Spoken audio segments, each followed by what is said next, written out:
दर्शकों, आज मैंने ब्लॉग देखा।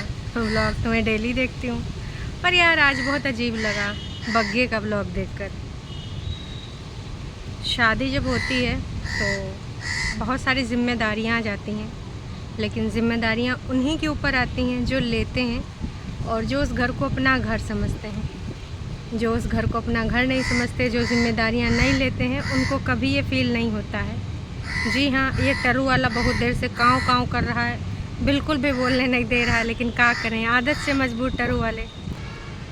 कई बार इसको भगाया, लेकिन कहते हैं कि ना, जो लोग आदत से मजबूर होते हैं फिर भाई वो नहीं मानते हैं, फिर उड़ के आ जाता है नास बेटा। खैर, इसको इसके हालत पे छोड़ देते हैं। तो बात करेंगे बग्गे की वीडियो की। बग्गे का जो टाइटल है उसको जब मैंने पढ़ा तो मैंने कहा यार आज क्या हो गया ऐसा वीडियो में। टाइटल था बहुत दुख हुआ उसकी ऐसी हालत देखकर। तो पता चला भाई कि चलो देखते हैं किसकी हालत कैसी है। परितिन जिज्जी की हालत तो पता थी, लेकिन जिस तरीके से उन्होंने दिखाया टाइफाइड का अपना रूप कि वो सुपर डुपर एनर्जी वाली उमन है ना, उमनिया है, और उसी हिसाब से भाई मुझे लगा कि दीदी को तो कोई समस्या नहीं होगी। हमारी जिज्जी ऊपर नीचे सब चढ़ पड़ रही है, अपना सामान ढो ले रही है, सब कुछ कर ले रही है, तो कहीं ना कहीं दुपट्टा को कोई समस्या है। दुपट्टा की एक रील भी देखी थी तो जिसमें वो थोड़ा सा इमोशनल है। तो कई लोगों ने कई तरह के एडवाइस दिए, कई लोगों ने घर को लेकर एडवाइस दिया है कि घर के लोगों को इतना ज़्यादा आज्ञाकारी बन के ना चलो, जितना कर सकते हो उतना करो। कई लोगों ने सोशल मीडिया का ज्ञान दिया कि सोशल मीडिया पे अगर तुमको कोई टीका टिप्पणी करता है तो भी उसको दिल जिगर किडनी पे ना लो, क्योंकि कल व्यूज़ हैं। मैं फिर भी ज़मीन पे थी, फलान ढमाक, याद आवा बड़कन्नी जिज्जी का हिसाब किताब। जब स्टार्टिंग करो तो आपको हर कोई खुपड़ी अब बैठाता है। ये सारी चीज़ें तो देखो यार, इमोशनल कोई भी हो सकता है, बुरा किसी को भी लग सकता है। पर जब मैंने बग्गी का वीडियोस देखा, पूरा वीडियो देख डाला, कल का देखा, आज का देखा, लेकिन ये वीडियोस पुराने हैं, ठीक है, तो लगभग 3 दिन पीछे चल रहे हैं, ट्यूसडे का या फिर कुछ ऐसा ही था। उसमें भाई ये उस टाइम का मान लो कि बग्गा बग्गी आते हैं और दूसरे दिन सुबह मान लेते हैं या शाम, एक दिन के बाद का मान लेते हैं, कुछ ऐसा इतना ही पुराना होगा, इससे ज़्यादा पुराना नहीं होगा। तो बग्गी ने भाई साहब उसका ना पूरा पैर दर्द कर रहा था। अब देखो, जो डेली पैदल चलता है या फिर जिसका डेली रास्ता ऐसा होता है, ऊबड़ खाबड़ ऊंचे नीचे, तो उसकी रूटीन में आ जाता है। लेकिन अगर ट्रैकिंग पे आप गए हो या कहीं पैदल आप यात्रा कर रहे हो ऊबड़ खाबड़ एरिया में, यकीन मानो उसका बिल्कुल हाल बुरा था, क्योंकि बिल्कुल भी चलने में सक्षम नहीं हो पा रही थी। और इस चीज़ को मैं रिलेट कर सकती हूँ, क्योंकि मैं भी ऐसे जब निकलती हूँ पहाड़ी एरियाज़ में तो ये सारी चीज़ें मैं भी करती हूँ। हम लोग कोशिश करते हैं कि पैदल ज़्यादा चलें।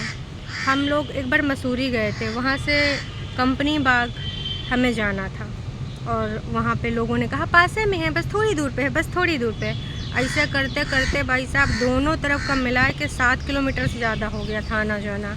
ऊपर से रास्ता कभी ऊबड़ कभी खाबड़, कभी इधर कभी उधर, पहाड़ियों को चढ़ते हुए गए थे। और दूसरे दिन जब हुआ, होटल में आए, तो हम लोग का दूसरा प्लान था कि आज हमको यहाँ जाना है। भाई साहब ना किसी ने जाने की हिम्मत न जुटाई, सब सोते रहे। शाम को उठ के बस भाई साहब वही, किसी ने ब्रेकफास्ट तक नहीं किया, लंच तक नहीं किया, सीधे डिनर करने पहुँचे। इतनी हालत ख़राब थी, क्योंकि रूटीन में जो चीज़ नहीं है तो वो चीज़ मैं रिलेट कर पाई। उसके बावजूद वो बंदी उठती है यार, मेरे को अजीब सा लग रहा था। मतलब ऐसा लग रहा था कि यार इंसान कितना बेबस हो जाता है, जहाँ एक महिला उसको टाइफाइड है और उसके बावजूद वो बहुत ज़्यादा एक्टिव है, सुपर डुपर। और एक बंदी जो वहाँ पर आई है, एक ट्रैकिंग करके पूरा इंसान 1-2 दिन आराम फरमाता है, लेकिन उसके ऊपर इतने लांछन पहले से लग गए, उसकी इमेज को ऐसे पहले से क्रिएट कर दिया गया। तो भाई उसने आते ही अपनी ज़िम्मेदारी उठा ली। पैर नहीं उठ रहा था लेकिन ज़िम्मेदारी उठा ली। मुझे लगा यार यही बग्गी अगर अपने मायके में होती, आपको लगता है दर्शकों वो खटिया से नीचे उतरती? ना जी ना, बिल्कुल भी नहीं। और ना ही उसकी माँ ये चीज़ करवाती। मैं समझ सकती हूँ कि उसको कितना दुख तकलीफ़ हुआ होगा, उसके चेहरे का बहुत बुरा हाल हुआ था। अब वो लोग सनस्क्रीन क्यों नहीं लेकर गए थे, क्या सीन था, मुझे समझ में नहीं आया। क्योंकि ये तो हर किसी को पता होता है कि अगर आप खुले में जा रहे हो, धूप में, छाँव में, बाहर, तो सनस्क्रीन अप्लाई करके जाओ। लेकिन भाई अब इन लोगों ने जल्दबाजी में रखना भूल गए या फिर जो भी रहा हो, उसके यहाँ पे इतने सारे दाने, स्किन के हाल बेहाल। जो बग्गी हम पहले देखते थे ग्लो करती हुई, है ना, वो बग्गी अब नहीं रही। और साथ में इतनी सारी जिम्मेदारियाँ। चाहती तो 1-2 दिन आराम कर लेती, लेकिन जिज्जी ने जिस तरीके का डिस्क्रिप्शन दिया था उसके हिसाब से भाई अलग से स्पेशल जाके फ्रूट लेके आ रही है। और उसको नहीं पता था तो उसने कहा कि ठीक है, मैं अपनी मम्मा को कॉल करके पूछूंगी कि हल्का खाना देते हैं, कैसा खाना देते हैं। मम्मा ने बोला दलिया या खिचड़ी दो। पूरी चीज़ें। जनता से ये भी कह रही कि मुझे नहीं पता था कि मेरे जाते ही मेरे पीठ पीछे दीदी बीमार हो जाएगी, हम लोग घूमने निकल गए, अदरवाइज़ ऐसा होता तो नहीं जाते। मतलब पूरे तरीके से यहाँ जस्टिफाई कर रही है। क्यों? क्योंकि भाई लोग लांछन लगाने से, टरू वाले लांछन लगाने से नहीं चूक रहे हैं। मैं फिर से कहना चाहूँगी, इतनी टेंशन और इतना ज़्यादा केयर तो मम्मी जी से ना हो पाती जितना बग्गी कर रही है, स्पेशली दीदी के लिए अपने। तो यहाँ पर आज मैं जिज्जी से कुछ कहना चाहूँगी। जिज्जी, चाहे तुम्हारे खून के रिश्ते हों, फलाने के रिश्ते हों, धमाके के रिश्ते हों, बहन के हों, माता जी के हों, जो आपके पास में है और जो आपकी कदर कर रहा है, इतना सारा कुछ बीच में ना होने के बाद भी मन मुटाव समझ लो, या फिर आपस की जो बातें, जो कम्युनिकेशन है, जो आपने जिस तरीके से उसकी भूमिका रिप्रेजेंट करी, या फिर आपके कमेंट सेक्शन में जिस तरीके के कमेंट थे, उसके बावजूद ये बंदी आपके लिए इतना केयर, प्यार, दुलार दिखा रही है। हमें याद है कि बग्गी आने के बाद भी ऊपर जिज्जी के वीडियो में मैंने सुना था, उसने नॉक किया था तो जिज्जी ने कहा था खुला है। मतलब आने के बाद भाई बिल्कुल सीढ़ियाँ नहीं चढ़ी जाती हैं, इतना घूम घाम के वो सीढ़ियाँ चढ़ के ऊपर कुछ देने गई थी। साथ में ये भी बोलती कि दीदी को मैं बोलूँगी कि दीदी आज तुम नीचे वही लेट रहो और खाना भी तुम शाम का यहीं खाना, और अगर किसी कारणवश दीदी नहीं मानती हैं तो हम लोग ऊपर लेट जाएंगे। कहा कि हमारी जिज्जी तो थोड़ा सा ज़िद्दी है, उसका जो मन होता है वही करती है, और जो मन होता नहीं उससे कोई करा नहीं सकता, ऊपर वाला भी नहीं। आप सबको भी कुछ दिन पहले तो हमारी जिज्जी ने बताया था। तो भाई साहब अब वो नहीं झुकेगी तो बाकी घर के ही झुकेंगे, और बहुरिया के ऊपर तो रिस्पॉन्सिबिलिटी है। हमारे यहाँ ऐसा ही होता है। हालांकि बहुरिया का एक भी फर्ज हमारी जिज्जी ने बिल्कुल नहीं निभाया, लेकिन अपनी भाभी से पूरी की पूरी उम्मीदें की जा रही हैं कि भाभी जी ना हर चीज़ में एकदम निपुण रहें, भाभी जी हर चीज़ में एकदम खड़ी रहें, और भाभी जी से पूरी की पूरी जिम्मेदारी उठाने की भी लोग उम्मीद कर रहे हैं। बड़कन्नी वहाँ से बड़े बड़े डायलॉग मार रही हैं, बड़ी बड़ी विज्ञप्ति जारी कर रही हैं। मम्मी जी ने ना बस दोनों बेटौनियों से संदेश भिजवा दिया। इनसे भिजवा दिया कि मैं आना चाहती हूँ तो अपने वीडियो में बोलो, उनसे भिजवा दिया कि मैं भेजना चाहती हूँ। लेकिन मम्मी जी कह रही हैं कि अभी वहाँ सब कुछ ठीक ठाक है, अब इतनी दूर आई तो तुरंत तो ना चली जाएंगी, बहुत सारी बातें। तो सबने ना अपना अपना पक्ष क्लियर कर दिया। अब यहाँ पर मैं दीदी को बोलना चाहूँगी कि इन्हीं सब चीज़ों में, इन्हीं सब क्रियाकलापों में दूसरों से ये जो दूर संचार यंत्र है ना, इसी दूर संचार यंत्र के माध्यम से आपने अपनी ज़िंदगानी के तोते उड़ाए थे। अभी आपके जो ये रिश्ते बचे हैं, बहुत कम लोग आपकी लाइफ में होते हैं जो आपको वैल्यू करते हैं, जो आपको रिस्पेक्ट देते हैं। अगर ऐसे कोई लोग हैं आपकी ज़िंदगी में तो उसको खोना नहीं चाहिए। दीदी का तुम इस प्रकार की रील नहीं देखती हो, हैं? बस तुम वही वाली रील देखती हो, लेट गो वाली, हैं? इस प्रकार की रिश्तों को वैल्यू देना, रिश्तों की रिस्पेक्ट करना, ऐसी रील भी इंस्टाग्राम पे आती हैं, थोड़ा वो रील भी देखो। और आपकी जो भाभी जी हैं ना, उनकी थोड़ी सी इज्जत करो, वैल्यू करो, रिस्पेक्ट करो। देखिए, हरदम कोई इंसान आपके मन का नहीं कर सकता, क्योंकि उसकी भी कुछ पर्सनल लाइफ है, या फिर उसका शादी इसीलिए हुआ है कि वो आपको सिर्फ खुश रखे, आपके इर्द गिर्द घूमती रहे। आपका ताना बाना सिर्फ उसी के आसपास बना है। भाई इतना कोई नहीं करता। आपकी जिसने माँ, जिसने आपको जन्म दिया, वो भी अभी नहीं है। तुम चाहे जितना मना करो, लेकिन माँ का दिल नहीं मानता है? बच्चे चाहे जितने बड़े हो जाएं और बच्चों से चाहे जितना कहा सुनी हो जाए, ठीक है? अगर आप बच्चों को सबक सिखाना भी चाहते हैं तो भी अगर आप सुनोगे कि बच्चों की ना हालत ख़राब, बच्चे बीमार हैं, आप दौड़ते दौड़ते चले आएंगे। हाँ, लेकिन अगर बीमारी में स्क्रिप्ट है तो फिर हम क्या ही बोल सकते हैं? अदरवाइज़ मम्मी जी यहाँ पर होनी चाहिए। जनता जनार्दन कहते कहते पूरा यहाँ भी कमेंट करती, वहाँ भी कमेंट करती कि भाई बग्गी की रिस्पॉन्सिबिलिटी दीदी नहीं है। फिर भी देखो परिवार के नाते हम ये नहीं कह सकते, परिवार के नाते ये सब कुछ करा जाता है, उसी को परिवार कहते हैं, उसी को जॉइंट फैमिली कहते हैं। लेकिन इनके यहाँ तो जॉइंट फैमिली है नहीं। अगर जॉइंट फैमिली होती तो ऊपर सिर्फ कमरा बनते, चलो कमरा कम थे कमरा बनवा लेते, 2 चूल्हे ना बनते। तो यहाँ पर तो सिर्फ अपना अपना लोग देखते हैं। उसके बावजूद बग्गी ने पूरे तरीके से, पूरी तत्परता से अपनापन दिखाया। हर चीज़ वो कर रही है।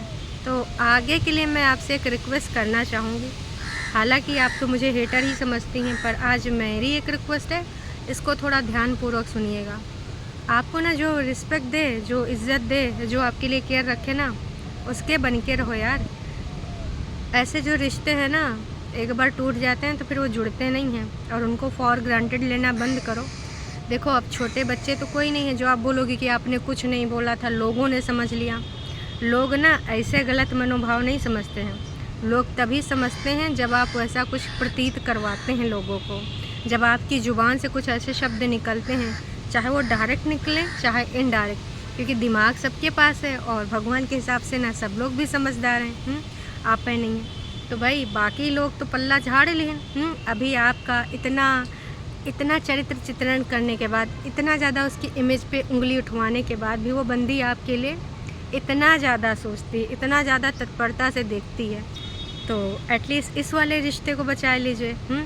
जो लोग ये बोल रहे हैं आज कि भाई ये तो बंदी ही ऐसी है, ऐसा नहीं कि ससुराल के साथ ही इसका पंगा था, ससुराल वाले ही ख़राब थे, इसकी तो भाभी से भी नहीं बन पा रही है, भाभी के लिए भी बोल रही है। अब आप ये नहीं बोल सकते कि आपने नहीं बोला, क्योंकि आपने बोला मैं अकेली हूँ, सब कुछ अकेले करना पड़ेगा, फलान ढमाक, ये भाभी की ओर इशारा करता रहा और करता है अगर आगे बोलेंगी तो पहली बात तो उनका भी ये टाइम है, अभी वो एंजॉय नहीं करेंगे तो कभी करेंगे, उनको एंजॉय करने दीजिए। हालांकि बग्गा पूरे तरीके से इस समय बग्गी का टेक केयर कर रहा है, लेकिन शाम को नींबू पानी नहीं पिया जाता, कई बार गला ख़राब हो जाता है, कई लोगों को सूट नहीं करता है, और जो लोग हमेशा पीते हैं उनके लिए कोई प्रॉब्लम नहीं, लेकिन फिर भी बग्गा बग्गी के लिए कर रहा है, क्योंकि उसको पता है। भाई साहब एक चीज़ और देख के मैं दंग रह गई, बग्गी सफाई कर रही, क्लीनिंग कर रही कि गाड़ी इधर खड़ी होती उधर खड़ी होती है, अब उधर थोड़ा साफ़ कर लेंगे तो उधर खड़ा हुआ करेगी। वहाँ पे बड़े बड़े ड्रम, एक नीला ड्रम था, वो भले खाली था पर बड़ा बहुत था। उसको इधर उधर खिसकाया, बड़े बड़े टाइल्स उठाए, कुछ बहुत बड़े पत्थर रखे हुए थे, तो उसने उसको भी उठाने की कोशिश करी, फिर बोला कि मैं नहीं उठा पाई, जब ये आएंगे तब करूँगी। और इस समय जो इतनी बकवास सी गर्मी है, ऊपर से बाहर से आई हैं, तो मेरे हिसाब से अभी इनको धूप में इतना ज़्यादा काम नहीं करना चाहिए। आप नहीं बीमार हो, आप पूरे तरीके से थके हुए हो, लेकिन आप यहाँ पर दूसरों की तरह अपनी बीमारी का वो नहीं और अपनी दुख तकलीफ़ का यहाँ पर नहीं कर रहे हो, लेकिन 2-4 दिन रुक के ये सब करते हैं सफाई वफाई। और भारी चीज़ तो ना ही उठाओ मैडम, क्योंकि जब कोई नस वस चढ़ जाती है ना तो लेने देने पड़ जाते हैं। और वैसे भी लड़कियों को ऐसी भारी भारी चीज़ें नहीं उठानी चाहिए। जो वेट लिफ्टिंग वगैरह करते हैं, जिम करते हैं, उनकी बात अलग है। समझ रहे हो? समझ रहे हो आप? समझ रहे हो ना? उनको ना वेट लिफ्टिंग पता होता है और ट्रेनिंग भी होती है, तो उनकी बात दूसरी है। तो मैं यही कहना चाहूँगी कि एकदम पागलों की तरह इतना ना तल्लीनता के साथ काम करो, इतना ज़्यादा तुम्हें प्रूफ करने की ज़रूरत नहीं है। अपनी सेफ्टी सबसे ज़्यादा ज़रूरी है ना। अगर तुम पड़ गई तो फिर ज़्यादा समस्या भारी हो जाएगी। बाकी के लोग तो भाई सोशल मीडिया के माध्यम से इस प्रकार की बातें बोल भी लेते हैं, है ना, तो थोड़ा बचाव करो। और आई थिंक बग्गे को इस पर रोक लगानी चाहिए, इतना ज़्यादा करने की ज़रूरत नहीं है। ये भारी भरकम सामान उठाना, लेने के देने पड़ जाते हैं, कई दिन तक नस खिंच जाती है। तो सिर्फ ये सारी चीज़ों को हमने नोटिस नहीं करा, सब्सक्राइबर ने भर भर के कमेंट करा है कि आपके फेस की चमक चली गई है। अच्छा खाओ और लाइफ को एंजॉय करो, अच्छी डाइट फॉलो करो, और कृपया करके टेंशन ना लो, क्योंकि ना टेंशन सबसे बड़ी समस्या होती है ज़िंदगी की। कुछ लोग तो साफ साफ अपने मन की बात भी लिख दी है कि भाई ये वही परेतिन जिज्जी हैं जो कभी तुम्हें प्रेज़ नहीं करती, सिर्फ मम्मा मम्मा माँ माँ होती तो ये, माँ होती तो वो। मतलब इंसान यार जो होता नहीं है उसके लिए कसीदे गढ़ा करता है ना। और ये हर इंसान के अंदर ऐसी कई बार सोच आ जाती है, और जो पास में होता है उसकी वैल्यू ही नहीं होती है। क्योंकि हमारे दिमाग में भ्रम होता है कि ये तो पराए हैं, ये हमारे खून के रिश्ते नहीं हैं। खून के रिश्ते अगर हमें कुछ बुरा बोल भी लेंगे, बुरा कर भी देंगे हमारे साथ, तो हमारे अपने हैं। पर भाई साहब, इस सोच से बाहर निकल के आना चाहिए। जिस तरीके से आपकी भाभी आपके लिए टेक केयर कर रही है, आपको ना अपनी सोच बदलनी चाहिए। और यार, अगर गलती की गई है तो गलती एक्सेप्ट करने में कोई बुराई नहीं है। तुमसे गलती हुई है, मानो इस चीज़ को, गलती को सुधारो। क्योंकि देखो, अगर जो अपनी गलतियां सुधार के आगे बढ़ता है उसको इंसान कहते हैं। एक गलत हैं, दो ही गलत हैं, सारे सब्सक्राइबर गलत हैं। तमाम लोग बोल रहे हैं भैया आप किसी डॉक्टर के पास जाओ, फेस ख़राब हो रखा है। काम काज ज़रूरी है, पर अपना ध्यान रखना भी बेहद ज़रूरी है। मैं यही बोलना चाहूँगी कि परेतिन जिज्जी को ना अपनी भाभी को समझना चाहिए। इस वाले मुकाम को तुम जी के आई हो। तुम्हारे हिसाब से तुम्हारी ननद बहुत ख़राब थी, तो तुम्हें तो और ज़्यादा अच्छी ननद बन के हिसाब से दिखाना चाहिए। लेकिन दिनों दिन ना तुम सिर्फ टौंटबाजी कर जाती हो अपनी भाभी के लिए। तो मैं तो दर्शकों से यही कहना चाहूँगी कि जो तुम्हारे लिए करता है उसके लिए करो, चाहे वो दूर से आया हो, आपकी फैमिली में शामिल हुआ हो, या आपके खून का रिश्ता हो। सिर्फ अंधी पट्टी मत बांधो। यही मैं टरू वालों से भी कहती हूँ। तमाम लोग कह रहे हैं कि एक तरफ तुम हो और एक दूसरी तरफ हो आपकी ननद, जो आपके बारे में ऐसी बातें कह रही है, कंट्रोवर्शियल चीज़ें कर रही है। ऑसम दुपट्टा नाम लिख के लोग बोल रहे हैं कि जिस तरीके से तुम संभाल रही हो, मम्मी जी का संभालेंगी। घर आपका बिल्कुल नीट एंड क्लीन है, जबकि तुम्हारी टांगें जवाब दे दी हैं। तुम खुद थकी हुई हो, ट्रिप से आई हो, लेकिन उसके बावजूद भी तुम अपनी हेल्थ को प्रायोरिटी ना देके गला ख़राब है। भाई, इन लोगों का गला ख़राब होता है तो 10 दिन तक उस पर वीडियो बन जाता है। थोड़ी सी तबीयत ख़राब होती तो 20 दिन तक उसके लिए सिंपैथी कार्ड खेला जाता है। और यहाँ पर जो बंदी वाकई में सब कुछ झेल रही है, उसके बारे में बोल तक नहीं रही, हम लोग खुद वो फील कर रहे हैं। वाकई में ये बंदी ये घर डिज़र्व नहीं करती थी, क्योंकि यहाँ समझने वाले लोग नहीं हैं। वो तो बग्गा अगर ना समझता तो खैर कोई मतलब ही नहीं बनता। बग्गे को तो समझना पड़ेगा, तो बग्गे को कुछ और स्टैंड लेने चाहिए मेरे हिसाब से। आपको क्या लगता है कमेंट करके ज़रूर बताइएगा। हमारी जिज्जी को का सेल्फ रियलाइजेशन होगा? मुझे नहीं लगता, पर होना चाहिए। बस यही एक विनम्र निवेदन है जिज्जी, अगर आपके साथ कोई है तो आप उसके साथ हो, अपने विचारों को बदलो। और अगर आपसे कोई गलती हो गई है तो सॉरी बोलने में कुछ नहीं जाता है। आपकी भाभी है, आप सॉरी बोल सकती हैं। आपके घर की मेंबर है, सॉरी बोल सकती हैं। हमेशा दूसरे से ही ये उम्मीद करना गलत बात होती है, लेकिन पता नहीं आपको समझ आएगा कि नहीं। चलिए दर्शकों, अभी के लिए इतना ही। फिर मिलेंगे एक नई अपडेट के साथ। तब तक के लिए टाटा बाय बाय।